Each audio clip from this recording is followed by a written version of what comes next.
कीर्ति ने पढ़ाई में इंजीनियरिंग की पढ़ाई की हुई थी। जब कीर्ति 8 साल की थी तभी उसके पिता का साया उसके सर से हट गया था। कीर्ति की माँ ने दिन रात एक करके अपनी बेटी की पढ़ाई पूरी करवाई और कीर्ति भी अपनी माँ के सपनों पर खरी उतरी और उसकी नौकरी लग गई। आज उसका ऑफिस में पहला दिन था। कीर्ति अपनी माँ से कह रही थी कि माँ, मुझे जल्दी से नाश्ता दे दीजिए, आज मेरा ऑफिस में पहला दिन है, मैं पहले ही दिन लेट नहीं पहुँचना चाहती। आप ऐसा करो, आप एक रोल बनाकर दे दो, रोटी और सब्जी का, मैं गाड़ी में खा लूँगी, उसने कहा। कीर्ति खुद को आईने में देखकर तैयार हुई। सब कुछ परफेक्ट चाहती थी वो। अच्छी शर्ट पैंट, गले में एक स्कार्फ, हाथ में बड़े डायल की घड़ी वगैरह वगैरह। तैयार होकर कीर्ति माँ के पास पहुँची। बेटी को देखकर माँ की आंखों से आंसू बहने लगे। कितने सालों बाद ये दिन आया है। अपनी बेटी को इस लायक बनाया कि आज बेटी एक बड़ी कंपनी में प्रोजेक्ट हेड बन गई थी। अपनी इंजीनियरिंग की पढ़ाई के बाद इतनी बड़ी कंपनी से बुलावा। वह दिन कीर्ति की माँ के लिए बहुत बड़ा दिन था। लगा जैसे उनके कष्टों के दिन खत्म होने वाले हैं। नाश्ता हाथ में लेकर माँ का पैर छूकर निकल पड़ी कीर्ति। उसके ऑफिस पहुँचते ही सभी से परिचय कराया उसके बॉस किशोर कुमार ने। इतना बड़ा ऑफिस और इतने लोग, उसकी आंखें जगमगा उठीं। उसने जाते ही काम शुरू कर दिया। ऑफिस में सभी बहुत अच्छे लगे और खासकर उसके बॉस किशोर कुमार। वह हर बात और हर काम को अच्छे से समझाते थे, कभी नाराज़ नहीं होते थे। अभी 1 ही महीना बीता था कि एक दिन किशोर कुमार ने कीर्ति को अपने केबिन में बुलाया कुछ काम के सिलसिले से, और काम की बात करते करते वह कब कीर्ति के पीछे आकर खड़ा हो गया पता ही न चला। अपने बॉस को अपने पास देखकर कीर्ति खड़ी होने लगी तो किशोर ने उसके कंधों को पकड़ते हुए बोला, बैठो बैठो कीर्ति।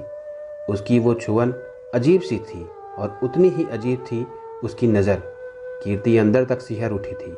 वो ऐसे स्पर्श को पहचानती थी क्योंकि न जाने कितनी बार अलग अलग हाथों ने उसे यहाँ वहाँ छुआ था। कभी बस में, कभी सड़क पर, कभी कॉलेज में तो कभी बाजार में। वो तब भी चुप थी और आज भी चुप ही रही।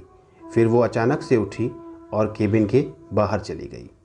अब तो हर दिन किशोर कुमार कीर्ति को काम के बहाने रोजाना अपने केबिन में बुलाकर यहाँ वहाँ छूने लगा।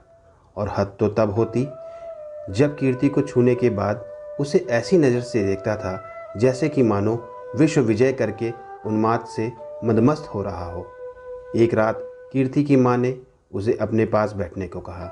माँ के पैरों के पास नीचे बैठना उसे बहुत भाता था। वह बैठ गई और माँ ने उसके सर में तेल डाला और नरम उंगलियों से उसके सर की मालिश करने लगी और यूं ही पूछ बैठी, कीर्ति बेटा, कोई बात है क्या? आजकल ऑफिस से आने के बाद तुम मुरझाई मुरझाई सी रहती है। काम का प्रेशर है क्या, या कोई और बात हो तो बताना बेटा। कीर्ति की मुंदी हुई आंखों से आंसू के बूंद लुढ़क पड़े। माँ की यह बात सुनकर वह मुड़कर माँ के गोद में सर रखकर सिसकने लगी। उसका करुण रुदन सुनकर माँ घबरा गई। माँ बोली, बोल मेरे बच्चे, क्या हुआ? मैंने तुझे इतना कमज़ोर बनाया है कि तू किसी परेशानी से डर कर रोने लगे? तू तो मेरा बहादुर बच्चा है ना। तुझे मैंने अकेले अपने दम पर पाला है। तू घबरा मत, मैं तुझसे आज तेरी परेशानी नहीं सुनूंगी, चाहे वो परेशानी कितनी भी बड़ी क्यों ना हो। अगर तू मेरी बेटी है तो कल अपनी परेशानी के कारण का अंत करके आएगी। बस मैं यह जानती हूँ कि मेरी बेटी कमज़ोर नहीं हो सकती। माँ की यह बातें सुनते ही कीर्ति को जैसे उसकी शक्ति मिल गई हो। सच ही तो कहा था कि अपनी लड़ाई खुद लड़नी होगी। नौकरी जाने का डर नहीं था उसे, बल्कि अब अपने आत्मसम्मान से बढ़कर उसे कुछ नहीं चाहिए था। अपने अस्तित्व की रक्षा उसे अब खुद ही करनी होगी। अगले दिन कीर्ति ऑफिस पहुंची और सारा काम सुकून से निपटाया। आज उसकी चाल में ही आत्मविश्वास था। सभी को ऑफिस में वह कुछ बदली बदली सी लग रही थी। नेहा ने पूछ ही लिया, क्या बात है कीर्ति, आज तो गजब की खिली खिली लग रही हो, कहीं किसी से प्यार तो नहीं हो गया? हाँ यार, प्यार तो हुआ है, अपने आत्मविश्वास से, अपने आत्मसम्मान से और अपनी हिम्मत से। कल माँ ने एक पाठ पढ़ाया, उसके बाद जीवन के प्रति, खुद के प्रति और लोगों के प्रति मेरे देखने का नज़रिया ही बदल गया।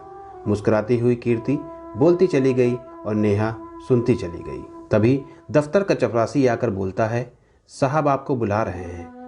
कीर्ति अपने केबिन से निकलकर बॉस के केबिन की तरफ बढ़ी। आज उसे कोई डर नहीं था। आज उसे उस छुअन का कोई भय नहीं था जिससे उसका रोम रोम सिहर उठता था। कीर्ति केबिन में पहुंचकर सामने बैठे बॉस की आंखों में आंखें डालकर बात करने लगी। अब उसकी पलकें तक नहीं झुकी थीं। फाइल देने के बहाने किशोर कुमार ने उसका हाथ छुआ तो शेरनी जैसी उठ गई और बोली, सर शायद आपके हाथ इधर उधर फिसल रहे हैं, इसे संभालिए। शुरू में मैं आपके इरादे समझ नहीं पाई, पर अब समझ रही हूँ। मैं चुप बैठने वालों में से नहीं हूँ।